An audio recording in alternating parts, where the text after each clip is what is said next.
सत्ता, निवडणुका, भेटीगाठी, कोण कुठे कधी कोणाला भेटलं या विषयांचा उहापोह महाराष्ट्रात अलीकडच्या काळात हीच प्रश्न ही क्षितिजावर आणि राजकीय पटलावर वारंवार दिसत आहेत। त्याच्या जोडीला नवनवीन शब्द, नवीन नवीन म्हणी या समोर येत आहेत। कुठे आका, खोक्या, कोयता गँग असे शब्द आहेत, तर कुठे 50 खोके एकदम ओके अशा काही म्हणी आहेत। तर गीतही जे आहेत ते कुठे गुवाहाटी, गोवा, सुरत अशा प्रकारे टिप्पणी देखील आपल्याला बघायला मिळत आहे। या सर्वांचे जे परिणाम आहेत ते महाराष्ट्राच्या एकंदरीत संस्कृती परंपरेवर दुर्दैवाने होत आहेत। सभ्य, सुसंस्कृत राजकारण असलं पाहिजे हा मराठी बाणा, आणि या मराठी बाणासोबतच एक महाराष्ट्र धर्म देखील आहे। आणि तो महाराष्ट्र धर्म काय, तर सर्वांनी एकत्र येऊन या महाराष्ट्रात गुण्यागोविंदाने राहावे, जात, धर्म, पंथ याच्या पलीकडे जावं आणि लोकशाही मूल्यांचं जतन हा महाराष्ट्र एकंदरीत धर्म आहे। पण या महाराष्ट्र धर्माला तडा जात आहे, लोकशाही प्रणालीला तडा जात आहे। आणि सर्वात मोठा एक शब्द जो एक निर्माण झाला आहे, जी विकृती आहे, जी महाराष्ट्र धर्माच्या विरोधातला जे कृत्य आहे, जो अधर्म आहे, तो म्हणजे सत्ता नावाचा एकमेव शब्द हा सर्वदूर ऐकायला मिळत आहे।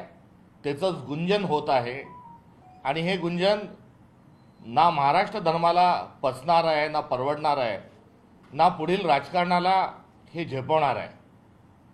त्यामुळे केवळ सत्ता, सत्ता आणि सत्ता आणि सत्ता लोलूप असणारे राजकीय कार्यकर्ते हे एकमेव चित्र हे वारंवार सर्वदूर बघायला मिळत आहे। यावर मी खंत, दुःख आणि चिंता सर्वप्रथम या ठिकाणी व्यक्त करतो। विचार हा सर्वात महत्त्वाचा आहे आणि तो विचार आहे त्या विचाराला समोर ठेवून राजकारण हे केलं जातं।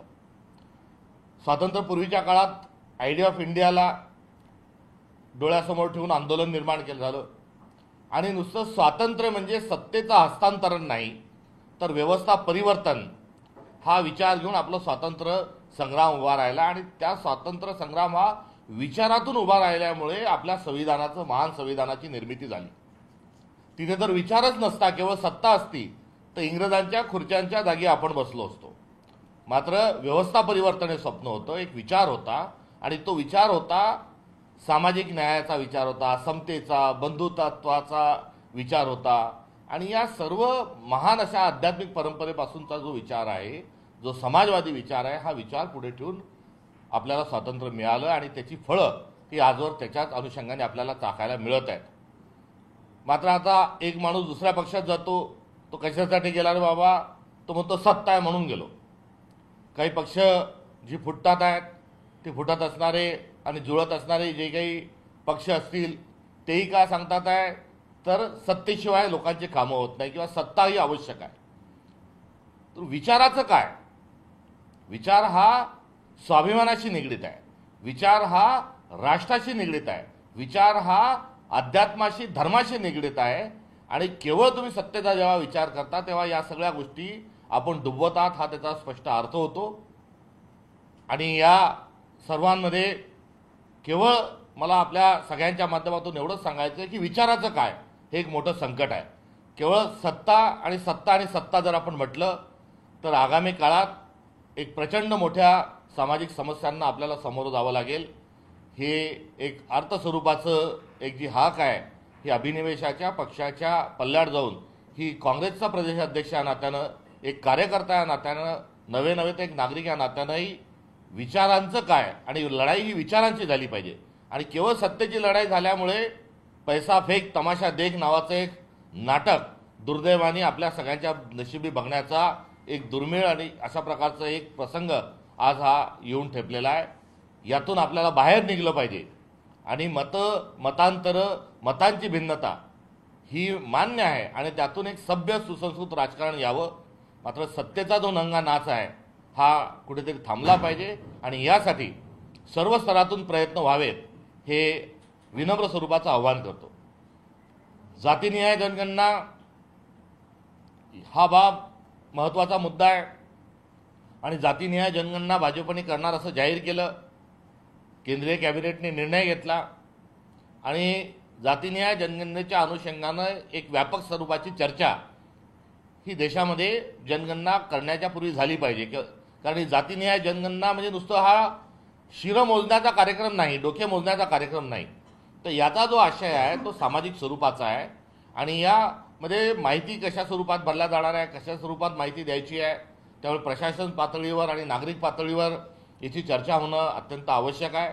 त्यामुळे जातीनिहाय जनगणना हा पॉलिटिकल अजेंडा नाही, तर हा सोशल अजेंडा आहे आणि या सोशल अजेंड्याचं पाठपुरावा हा राहुल गांधी गेल्या अनेक दिवसांपासून करताना आपल्याला सर्वांना दिसून येत आहे.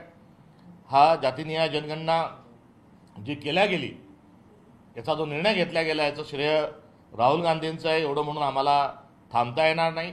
तर याचे जे परिणाम आहेत की आज मुठभर लोकांजवळच सत्तेतली पदं आहेत, अधिकारी जरी असले, योजना जरी असल्या तरी त्याचा लाभार्थी हा मुठभर लोकांनाच त्याचा लाभ मिळतो.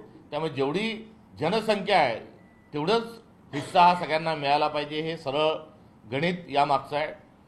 मराठा आरक्षणाचा महाराष्ट्रातला मुद्दा असेल, उत्तरेतला जाट आरक्षणाच्या संदर्भात असेल, दक्षिणेमध्ये इतर बहुजन समाजातल्या काही आरक्षणाच्या मागण्या असतील, गुजरातमध्ये पाटीदारांच्या आरक्षणाच्या मागण्या असतील, याचं थेटपणाने कारण काय तर उत्तम शेती, मध्यम व्यापार, कनिष्ठ नोकरी या असणाऱ्या भारतीय जी व्यवस्था होती, आपली अर्थव्यवस्था होती, आता यांनी शीर्षासन केलं आहे आणि उत्तम नोकरी, मध्यम व्यापार आणि कनिष्ठ शेती हे स्वरूप आलं आहे. आणि कनिष्ठत्व शेतीला आल्यामुळे, कनिष्ठ शेतीत्वाला का आलं तर शेतमालाला भाव नसणे, त्या संदर्भातल्या योजना या गेल्या 10 वर्षात बंद पडल्या आहेत आणि यामुळे शेतकऱ्यांच्या मुलाचे लग्न न होणे हा एक, आणि यासोबतच अनेक सोशो इकॉनॉमिकल अनेक बाबी ज्या आहेत त्या समस्या भेडसावत आहेत. आणि या सगळ्या भेडसावत असताना आता आरक्षणाची मागणी जी मोठ्या प्रमाणात होते त्याला ताबडतोबीनं कुठे ना कुठे राज्यव्यवस्थेमध्ये सामावून घेतला पाहिजे. आणि जातीनिहाय जनगणनेच्यामुळे महाराष्ट्रातला एक मोठा प्रश्न निकाली निघणार आहे, तो म्हणजे वेगवेगळ्या समाजांची जनगणना झाल्यानंतर जे माहिती समोर येईल त्या माहितीतून सगळ्यांना त्यांच्या लोकसंख्येनुसार हा हिस्सा मिळणार आहे. त्यामुळे आमची जी सरकारला मागणी आहे की ताबडतोबीनं या संदर्भातली एक श्वेतपत्रिका, त्याची प्रोसिजर, त्याचा कालबद्ध कार्यक्रम हा जाहीर करावा आणि तो कार्यक्रम जाहीर करत असतानाच 50% जी कमाल आरक्षणाची जी मर्यादा आहे ती त्यांनी उठवावी आणि लोकसंख्या जनगणना पूर्ण मोजणी झाल्यानंतर त्यामध्ये सगळ्यांना प्रतिनिधित्व लोकसंख्येनुसार द्यावं, ज्यामध्ये ओबीसी जो समाज आहे जो आज 27% थांबलेला आहे हा निश्चित स्वरूपामध्ये हा 60-64% त्याच्यामध्ये वाढ होईल. दुसरीकडे मराठा आरक्षणाचा जो एक विषय आहे तो मराठा आरक्षणालाही याच जातीय जनगणनेच्या माध्यमातून आरक्षण मिळेल. त्यामुळे शासनाने ज्या महाराष्ट्रामध्ये ज्याच्यामुळे एक संघर्ष मोठा पाहावा लागला आणि त्या संघर्षाच्या माध्यमातून कुठे ना कुठे तेढ आपल्याला दुर्दैवाने बघायला मिळाली आणि महाराष्ट्र धर्माला कुठे ना कुठे त्या ठिकाणी तडा गेल्याचा आपल्याला बघावा लागला, त्या दुरुस्ती करण्याच्या अनुषंगानं ताबडतोबीनं जातीनिहाय जनगणनाही सरकारनं करावी आणि महाराष्ट्राने यामध्ये तेलंगणासारखा, कर्नाटकासारखा हा अग्रिम त्यामध्ये पुढाकार घ्यावा. भारत सरकारच्या ज्या गाईडलाईन्स आहेत त्या येण्याच्या पूर्वी ज्या 2 राज्यांनी जातीनिहाय जनगणना करून अंमलबजावणी केली आहे त्या धर्तीवर त्यांनी त्याची अंमलबजावणी करावी. विधानसभेमध्ये जातनिहाय जनगणना झाली पाहिजे याचा ठराव याआधीच झालेला आहे, त्यामुळे या प्रश्नाला तातडीनं महाराष्ट्रामध्ये सुरुवात करावी ही आमची मागणी आहे. तर तुम्ही खोक्या, बोका वगैरेचा उल्लेख केला. एक आता सध्या राष्ट्रवादीच्या विलिनीकरणाची चर्चा आहे, त्याच्यामध्ये असं बोललं जातं किंवा त्यांच्या प्रवक्त्याकडून, त्यांच्या नेत्याकडून असं वक्तव्य येतं की या पक्षामध्ये विलिनीकरणाचे आड येणारे काही झारीचे शुक्राचारी आहेत. कसं बघताय?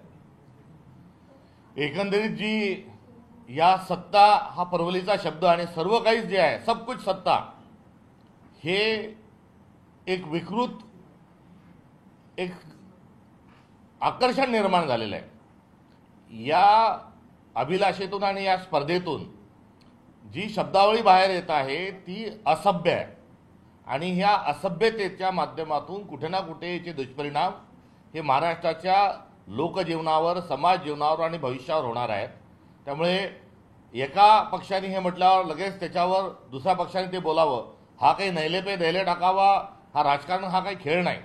आणि तो तशा स्वरूपामध्ये प्रतिक्रिया देत असताना त्याची भाषा जी आहे ती सभ्य असली पाहिजे, त्याचा संदर्भ योग्य असला पाहिजे, त्यामध्ये विकृती ही असता कामा नये आणि त्याचे परिणाम समाजावर होणार नाही याची दक्षता घेतल्या गेली पाहिजे. ते सर्व संकेत जे आहेत हे मोडून टाकल्या जात आहे आणि अत्यंत विदारक स्वरूपाचं जी ध्येयबोली असेल, जी भाषेची जी निवड असेल ही अत्यंत चुकीच्या पद्धतीने ही सर्वांच्या समोर येत आहे आणि याचे दुष्परिणाम आपल्या समाजावर आणि भविष्यावर झाल्याशिवाय राहणार नाही. यावर चर्चा कुठेतरी सुरू व्हावी ही एक अर्थ स्वरूपाची आमची हाक आहे.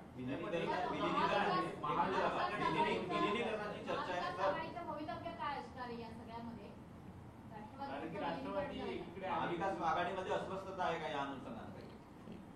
महाविकास आघाडी ही महाराष्ट्रामध्ये 2019च्या निवडणुकीच्या पार्श्वभूमीवर ही निर्माण झाली. शिवसेनेने भाजपसोबत सत्ता स्थापन न करण्याचा निर्णय घेतला आणि त्यावेळेस दीड महिन्याच्या एका मोठ्या चर्चेनंतर ती स्थापन झाली. ती होत असताना काँग्रेसनी सहभागी व्हावं का होऊ नये, आतून पाठिंबा द्यावा का बाहेर पाठिंबा द्यावा, इथपासून सर्व चर्चा ह्या तात्कालीन त्या परिस्थितीमध्ये झाल्या आणि त्यामध्ये महाराष्ट्रामध्ये महाविकास आघाडी निर्माण झाली. आणि त्याला अनुमोदन देत असताना इंडिया अलायन्सही हे गठीत झालं. आणि इंडिया अलायन्स आणि महाविकास आघाडी या दोन्हीचं जे मूळ कारण होतं तर भारतीय जनता पार्टी ही लोकशाही विरोधात आहे, ही भारताच्या संविधानाला ही न मानणारी आहे, न जुमानणारी आहे. आणि या सगळ्या पार्श्वभूमीवर महाविकास आघाडी आणि इंडिया अलायन्स हा एकत्र झाला होता. आणि आजही ही कारणं अबाधित आहे. कारण भाजपचा जी कार्यशैली आहे ही अधिक विचित्र आणि विकृत स्वरूपामध्ये ते आता काम करायला लागलेले आहेत पहिल्याच्या तुलनेत. त्यामुळे हे कारण आजही अबाधित आहे आणि या कारणामुळे मित्रपक्षांना सोबत घेऊन महाविकास आघाडी असेल, इंडिया अलायन्स असेल, हा भविष्यातही काम करत राहील. महाविकास आघाडीतले अनेक पक्षाचे नेते दुसऱ्या पक्षांशी चर्चा चालू आहे, खुश नाही आहेत, सगळेच नाराज आहेत महाविकास आघाडीमध्ये, त्याची कारणं काय? सत्ता नावाचा एक जो शब्दाचं गुंजन आपल्याला सर्वांना ऐकायला मिळतंय. आता सगळं काही सत्ताच आहे. म्हणजे निवडणुकीत एक भाषणं द्यायची, आपलं जीवन जे आहे हे वेगळ्या पक्षात घालायचं आणि लगेच ताबडतोबीनं पक्ष बदलायचे. इतक्या सोयीने कसं पक्षांतर होऊ शकतं? आणि ही केवळ राजकीय पक्षांची सोय, गैरसोय किंवा मजबूत कमजोर हा एवढ्यापर्यंत हा विषय नाही. हा विषय त्याच्या पलीकडे जाऊन या समाजाचं काय, या देशाचं काय, या लोकशाहीचं काय, हा इतका गंभीर स्वरूपाचा हा प्रश्न आहे. त्यामुळे पहिलेच महायुती म्हणून जी काही अयोग्य पद्धत असेल, काय मतदार यादीत नाव वाढवलं असेल, मॅनेज केलं सिलेक्शन, तो आपल्या ठिकाणचा सगळं भाग आहे. त्याच्या विरोधात आम्ही आहोतच आहोत. मात्र आता 248-39 आमदार आपल्याजवळ असतानाही आपल्याला अजून शांत बसवत नाही. आपण निवडणुकीमध्ये दिलेले जे वचननामे होते, जे जाहीरनामे होते, त्यावर आपण काम करत नाही. आजही आपण दुसरे पक्ष फोडताय. हा जो इम्बॅलन्स जो निर्माण करताय हा विचित्र आहे, हा न झेपवणारा आहे आणि यातून अनेक सामाजिक, राजकीय आणि सांस्कृतिक समस्या निर्माण होणार आहेत. हा सर्वात महत्त्वाचा मुद्दा आहे. भाजपचे जे मंत्री दिनेश झा सुप्रीम कोर्टात गेले आणि त्यांच्यावर झालेल्या FIR-ला थांबवण्यात यावं असं त्यांनी म्हटलं. सुप्रीम कोर्टाने पण त्यांना सांगितलं की तुम्ही हायकोर्टात आधी जा. इतकं विवादास्पद वक्तव्य केल्यानंतर सुद्धा राजीनामा न देता अशा पद्धतीने सुप्रीम कोर्टाकडे धाव घेणं काय म्हणा? भारताच्या स्वातंत्र्यानंतर केंद्रीय पहिल्या मंत्रिमंडळातील रेल्वे मंत्री लाल बहादूर शास्त्री यांनी रेल्वेचा एक अपघात झाल्यानंतर, एक अपघात होतो, कुठे ना कुठे गार्ड चुकतो, लाईनमन चुकतो आणि एक अपघात होतो. मात्र माझ्या विभागातला ॲक्सिडेंट झाला, चुकीमुळे ॲक्सिडेंट झाला म्हणून लाल बहादूर शास्त्रींनी पहिला राजीनामा दिला. तिथून नैतिकता आणि राजकारण याची सांगड घालण्याचा प्रयत्न हा केला गेला. अलीकडच्या काळात नैतिकता आणि राजकारण बाजूला, नैतिकता ही गुंडाळून ठेवल्या गेलेली आहे. मंत्र्यांनी काय काय केल्यानंतर, काय काय बोलल्यानंतर त्यांना मंत्रिमंडळातून काढल्या जात नाही. किंबहुना असंच बोलण्याकरता हे मंत्री ठेवलेले आहेत का, असा एक प्रश्न निर्माण होतो. महाराष्ट्रातले आपले मंत्री काय काय बोलतात हेही या निमित्तानं दुर्दैवानं त्याही गोष्टी डोळ्यासमोर येतात. मात्र शहा जे आहेत हे नरेंद्र मोदी यांच्या फार जवळचे आहेत आणि ते शहा हे मंत्री पण आहेत. अनेक दिवसांपासून त्यांची खासियत राहिली की ते शहा आहेत म्हणून जवळचे आहेत का नरेंद्र मोदींच्या अजून ते लाडक्या मंत्री आणि आमदार असण्याचे काय कारण आहे हे आम्हाला माहीत नाही. मात्र ते इतकं विचित्र बोलल्यानंतर त्यांना मंत्रिमंडळातून काढून टाकलं जात नाही, त्यांना समज दिला जात नाही, ते माफी मागत नाही. हे अत्यंत दुर्दैवी आणि त्यांना प्रोत्साहन कोणी दिलं होतं असं बोलण्याकरता, हा एक कळीचा प्रश्न एक निर्माण होतो. आणि तो निर्माण होत असताना शेवटी त्या महिला अधिकाऱ्यांनी काय केलं तर राष्ट्राचा जो विजय आहे तो राष्ट्राचा विजय, राष्ट्राची अस्मिता आणि राष्ट्रप्रेम आणि राष्ट्राची असणारी भूमिका त्यांनी बाहेर येऊन माध्यमांमध्ये येऊन त्या ठिकाणी अधोरेखित केली. आणि त्यांनी ती भूमिका मांडत असताना जे केलेलं वक्तव्य आहे हे 100% देशद्रोह आहे. आणि अशा देशद्रोही माणसाच्या संदर्भात कुठल्याही प्रकारचं मंत्री बोलायला तयार नाही, ते माफी मागायला तयार नाही, उलट बेशरमसारखे हसून हसून त्यांच्या प्रतिक्रिया येत आहेत. म्हणजे नेमके आपण कुठे चाललो आहोत? हा सत्तेचा जो नंगा नाच जो सुरू आहे, जो मी यापूर्वीच जो आपल्या सर्वांसमोर अत्यंत विनम्रतेने मांडला, याचं दर्शन वारंवार हा होत आहे. आपण असंच विचारणार आहोत का कोणाचा राजीनामा हे राजकारण असू शकत नाही? बोलायची हिंमत कशी झाली? हे वातावरण कसं आहे आणि या वातावरणामध्ये आपण समाज म्हणून हे सगळे वक्तव्य कसे ऐकू शकतो? हा एक गंभीर एक जो प्रश्न आहे हा या निमित्तानं हा उपस्थित होतो. स्पष्ट स्वरूपामध्ये हा देशद्रोहाचा मामला आहे आणि यांचा राजीनामा झाला पाहिजे. हायकोर्टाने जी सुमोटो याची संज्ञान घेत असताना गुन्हे दाखल करायला सांगितले, ते सांगितल्यानंतर तर कुठे ना कुठे नैतिकतेचा आधार घेऊन कुठेतरी जबाबदारी स्वीकारून त्यांनी राजीनामा द्यायला पाहिजे होता. मात्र त्याला केंद्रीय जे नेतृत्व आहे ते पाठीशी घालत आहेत. याबद्दल खंत, दुःख आणि निषेध या ठिकाणी आम्ही व्यक्त करतो. बिहारमध्ये राहुल गांधींचा ताफा अडवला गेला. बिहारमध्ये आज विद्यार्थ्यांशी संवाद साधण्यासाठी ते गेले होते, मात्र पोलिसांनी त्यांचा ताफा अडवला. पर्यायी त्यांना पायी चालत जावं लागलं त्या कार्यक्रमास्थळी. ताफा का अडवला हे कारण अद्याप तुम्ही दिलेलं नाही. आज बिहारच्या सर्व अनेक जिल्ह्यांमध्ये राहुल गांधी एका ठिकाणी आणि जिल्ह्यांमध्ये या विषयाच्या मोठ्या कार्यक्रम आणि त्या ठिकाणी अशा प्रकारचे नियोजित रॅली ह्या आयोजित करण्यात आल्या होत्या. आता राहुल गांधींना काँग्रेस पक्षानेच आयोजित केलेल्या कार्यक्रमाला जाऊ न देणं हे विचित्र आहे. उद्या तुम्हाला आम्हालाही हे आपल्या स्वतःच्या घरातही आपल्याला जाऊ देणार नाही. कुठे 144 लावली म्हणता, कुठे काय, म्हणजे हा सत्तेचा जो गैरउपयोग आहे हा आता ईडी, CBI किंवा कारखान्याच्या चौकशा थांबवणे इथपर्यंत नाही, तर आता हा अभिव्यक्तीवर आणि आपल्या वावरावर आणि आपल्या मूलभूत अधिकारांवर गदा आणण्यापर्यंत हे सरकार गेलेलं आहे. स्थानिक स्वराज्य संस्थांच्या निवडणुका घेण्याचे माझं म्हणतं 4 महिन्यात घ्यायचं होतं. मात्र फेरप्रभाग रचना करण्याचे निर्देश राज्य निवडणूक आयोगाने पुन्हा राज्य सरकारला दिले. 40 दिवसांचा हा कार्यक्रम असणार आहे. कुठेतरी विलंब होईल असं वाटत नाही का? सुप्रीम कोर्टाचा जो निकाल आहे हा 3 दिवसापूर्वीच अपलोड झाला आणि तो अपलोड झाल्यानंतर आज कुठेतरी ग्रामविकास आणि नगरविकास विभागाला निवडणूक आयोगाने सूचना दिल्याचं हे दिसून येतं. मुळात काही 54 केसेस ह्या सुप्रीम कोर्टात होता.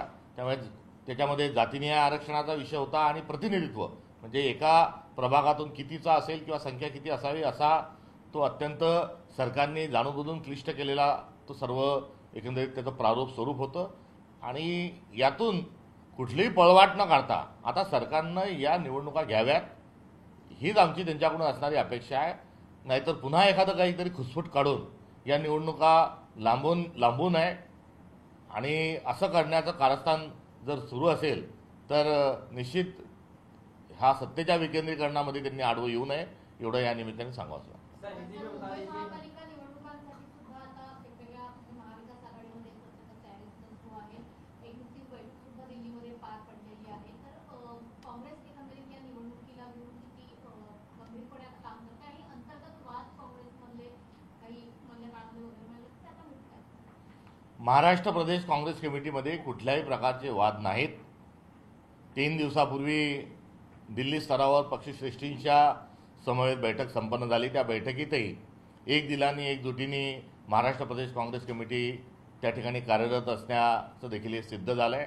आणि सर्वांनी पक्षश्रेष्ठी असेल आणि महाराष्ट्रातली सर्व नेत्यांनी जे कामकाज चालू आहे त्या अनुषंगानं समाधान व्यक्त केलं आणि पुढे अधिक कर्मठ्यांनी चालण्याच्या अनुषंगानं हा संकल्प केला आहे. स्थानिक स्वराज्य संस्थांच्या निवडणुकीच्या संदर्भामध्ये जे अधिकार आहेत, त्या युती आघाडीच्या संदर्भातले जे अधिकार आहेत ते हे जिल्हा स्तरावरील आमचे जे युनिट आहेत त्या स्थानिक पातळीवर आम्ही हे अधिकार देत आहोत. शेवटी 73व्या 74व्या घटनादुरुस्तीतून स्थानिक स्वराज्य संस्थांचा उदय झालेला आहे आणि 73व्या आणि 74व्या घटनादुरुस्ती म्हणजे सत्तेचं विकेंद्रीकरण आहे. त्यामुळे आमच्या स्तरावर देखील आम्ही सत्तेचं विकेंद्रीकरण हे स्थानिक स्तरावर करत आहोत. आणि मुंबई काँग्रेसचा अधिकार असते की सोबळावर निवडणुका लढवायच्या की महाविकास आघाडीत लढवायच्या याचा निर्णय घ्यायचा? या संदर्भात मुंबई काँग्रेस सर्व स्थानिकांशी वरिष्ठांशी आपल्या पातळीवर चर्चा करत आहे. सरकारी एकला चलो इथं नारा काँग्रेस सुद्धा देत आहे का उद्धव ठाकरेंच्या शिवसेनेनंतर? नाही, त्या सत्ता विकेंद्रीकरणाच्या अनुषंगाने आम्ही स्थानिक पातळीवर अधिकार दिलेले आहेत. चला, सर, हिंदी में ये बता दीजिए सोफिया कुरैशी को केंद्र सरकार ने ऑपरेशन सिंदूर का चेहरा बनाया और बीजेपी के मंत्री उसको लेकर बयान बयान देते हैं. हाईकोर्ट के आदेश पर एफआईआर दर्ज करने की बात कही गई है, वो सुप्रीम कोर्ट गए हैं, लेकिन कहीं ना कहीं आपको लगता नहीं है कि बीजेपी को ही कार्रवाई जो है वो करनी चाहिए थी सुप्रीम कोर्ट जाने से? बीजेपी का जो उनकी कार्यप्रणाली है, पहले तो भारत का संविधान उनको मंजूर नहीं था, अभी आए दिन उसकी सौगात दे रहे हैं. तिरंगा जो है वो तिरंगा भी उन्हें मंजूर नहीं था, अभी तिरंगा रैलियां निकाल रहे हैं. और अभी राष्ट्र की एक अस्मिता के लिए जिनके माध्यम से, बयान के माध्यम से हमारी राष्ट्रीय अस्मिता जो है उसको उजागर करते हुए एक देश का सम्मान और देश की जीत को जिन्होंने हमारे सामने रखा, उनके खिलाफ में ऐसी बयानबाजी, इसका मतलब है उनके देश के संविधान पे, तिरंगे पे और इस सिंदूर के विजय पर उनको इत्तेफाक नहीं. संजय राउत कह रहे हैं संजय राउत कह रहे हैं उनको निलंबित कर देना चाहिए, कार्रवाई करनी चाहिए. किसको? बीजेपी ने इतना बड़ा बयान है सुप्रीम कोर्ट तक जी हाँ, उन्होंने बीजेपी ने तो ये इस पे बोलने की भी आवश्यकता नहीं. बीजेपी ने तो तात्काल स्वरूप में, तात्काल प्रभाव में उनको निलंबित करना चाहिए था, निष्कासित करना चाहिए था. निष्कासित केवल मंत्रिमंडल से ही नहीं, तो बीजेपी ने, उन्होंने पार्टी से भी निष्कासित करना चाहिए था. अपने आप को राष्ट्रभक्त बताते हो और राष्ट्र के अपमान करने वाले व्यक्ति को आप कैसे बर्दाश्त कर सकते हो?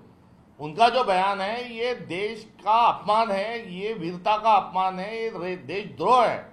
और ऐसे शख्स को वो कोई उस पर कार्रवाई नहीं करते, ये बहुत ही संगीन मामला है. और इसमें भाजपा का जो असली चेहरा है वो लोगों के सामने आ चुका है, मगर उनका असली चेहरा आने के बावजूद ये राष्ट्र की अस्मिता का बात है, ये देश की सम्मान की बात है. उनको हर हाल में उन पर राष्ट्रद्रोह का मुकदमा चलना चाहिए. उनको निष्कासित करने के लिए भी प्रयास करने की आवश्यकता है. और हमारा मध्य प्रदेश का जो यूनिट है उनको लेकर आए दिन आपको वहां पर कोई कार्रवाई तकनीकी स्वरूप की या जो भी कार्रवाई होती है कानूनन, वो करने के लिए आगे बढ़ेगी.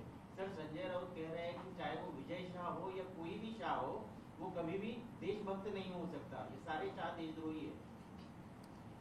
ये किसी शाह की बात नहीं है, ये तानाशाही की बात है. और वो शाह अपने आप को तानाशाह समझते हुए इस बोलने, कुछ भी बोलने के लिए जो अपने आप को आज़ाद समझता है, ये मुद्दा जो है इस पर हम सब लोगों ने वहाँ एक आंदोलन करने की आवश्यकता है. देश के नाते इस मुद्दे पर इकट्ठा होने की आवश्यकता है. सर, राउत ने और एक विवादास्पद बयान आज दिया है. उनका कहना है कि जिस प्रकार श्री राम वनवास के लिए चले गए थे, उस समय उनकी पादुकाएं रखकर अयोध्या पर राज किया जा रहा था, उसी तरह मोदी जी भी अब ट्रंप के जूते अपने सिंहासन पर रखेंगे और भारत देश चलाएंगे, भारत देश पर राज करने को. मूलतः मुद्दा यह है कि ऑपरेशन सिंदूर के साथ जो हमने जो पाकिस्तान के खिलाफ में एक जो संघर्ष और जंग छिड़ी थी, उसमें हमारे साथ कौन कौन था? मोदी जी जो है वो आए दिन विदेश में चक्कर लगाते हुए हम सब देखते हैं. अब की बार ट्रंप सरकार भी बोलते हैं तो चाइना के प्रेसिडेंट को बुलाकर वहाँ अहमदाबाद में वो साबरमती के तट पर झूले पे झूलते हुए भी दिखते हैं. तो माय फ्रेंड बोलते हुए बहुत सारे प्राइम मिनिस्टर और प्रेसिडेंट को गले मिलते हुए भी देखते हैं. और इतना उन्होंने विश्वगुरु बनने का जो उनका जो एक दावा है, वो दावे के साथ जब हमारे पर बुरा समय आया तो हमारे साथ कौन कौन देश खड़े थे, ये देश जानना चाहता है. और उन्होंने इस प्रकार से उन पर जो कोई टिप्पणी होती है तो उन्होंने उसको उजागर करते हुए जो उपलब्धियां है वो उपलब्धि बताना चाहिए। आर्मी की उपलब्धि जो है उस पर हमको नाज है, और सरकार ने जो भी कदम उठाया उस पर हम कोई सवालिया निशान नहीं लगाना चाहते, मगर उसके बावजूद हमारे इस कठिन समय में हमारे साथ कौन था ये देश जानना चाहता है, और पार्लियामेंट का ज्वाइंट सेशन लगाकर इन तमाम चीजों का जवाब जो है वो प्राइम मिनिस्टर ने देना चाहिए। Thank you. पार्लियामेंट्री सेशन की जरूरत नहीं है, काफी सेंसिटिव चीजें होती है जो खुले तौर पर नहीं बताई जाती। जाहिर है सारी सेंसिटिव चीजों की बात नहीं है, कितने लोग गए, क्या गए, कितने बम उड़ाए, क्या गए, इस प्रकार से बात होने की कोई आवश्यकता नहीं। मगर पहले जो होना चाहिए था कि विश्व में और देश में हम सब एक है दिखाने के लिए ज्वाइंट पार्लियामेंट्री सेशन होना चाहिए था। और अभी जो है वो अभी जो हमारी जो स्थिति हुई और जो लड़ाई में आई उसका जो एक मंथन होता है जिसको मराठी में सिंहावलोकन कहते हैं, उस प्रक्रिया को संपन्न करना, यानी इस देश की जो सारी जनता है वो जनता ही इस देश की मालिक है। इस देश में जो हमारा संविधान है उस नागरिक को सर्वतोपरि समझा है। तो जितनी जानकारी मिल सकती है जो गोपनीयता के साथ या किसी अन्य चीजों के कारण आप उसको बताना नहीं चाहते हो, उसके साथ उसके बावजूद भी बहुत सारी जो बातें हैं उस पर अच्छे माहौल में चर्चा होना चाहिए।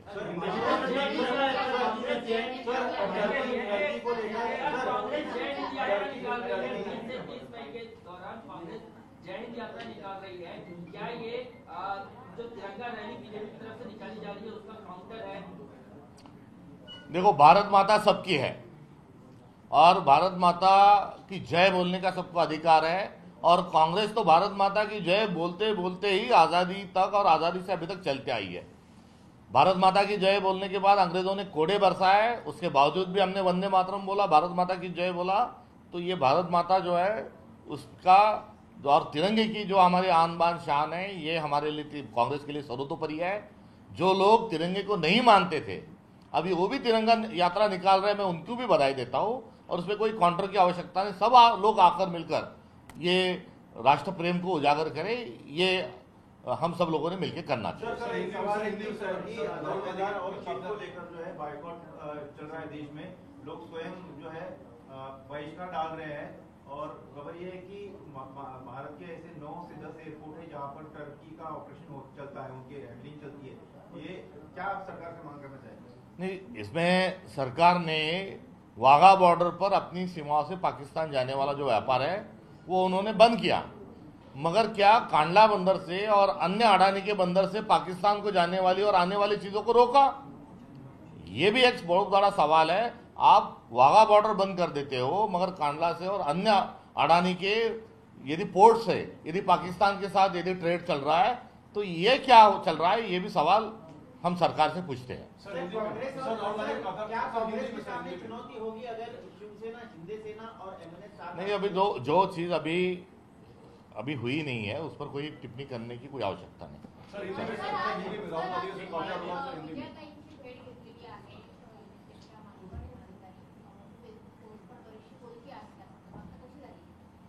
विजयाताई या युनिसेफच्या शिक्षण अधिकारी आणि सामाजिक कार्यकर्त्या असल्यापासून माझा त्यांचा निकटचा स्नेहसंबंध आहे, आणि समाजकारणात राजकारणात अशा जाणत्या लोकांच्या सोबत संवाद असणं हे अत्यंत आवश्यक आहे।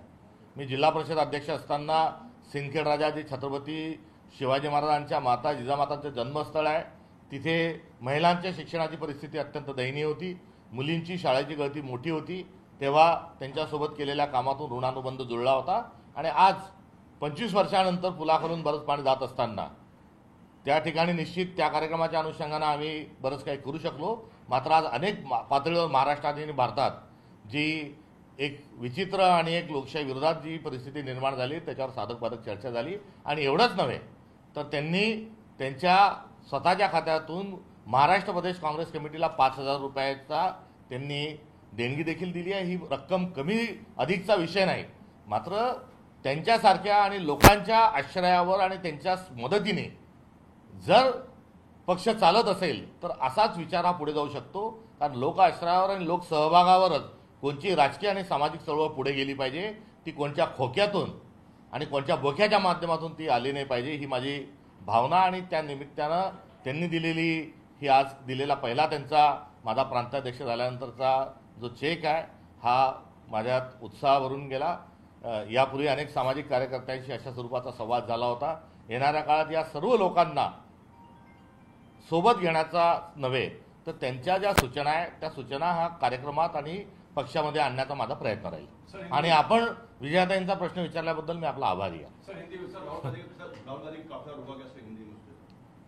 देखो राहुल गांधी क्या करने जा रहे थे, तो राहुल गांधी पलायन रोको, ये जो बिहार की जो एक मूलभूत समस्या है, जिस समस्या पर कांग्रेस काम कर रही है उसको लेकर युवाओं के साथ चर्चा करने के लिए वहां जा रहे थे. और सरकार क्यों रोक रही है? यदि हमारे देश के युवाओं के साथ हमारे ही देश के नेता प्रतिपक्ष यदि जाकर कुछ बात करना चाहते तो इसमें रोकने की क्या बात है?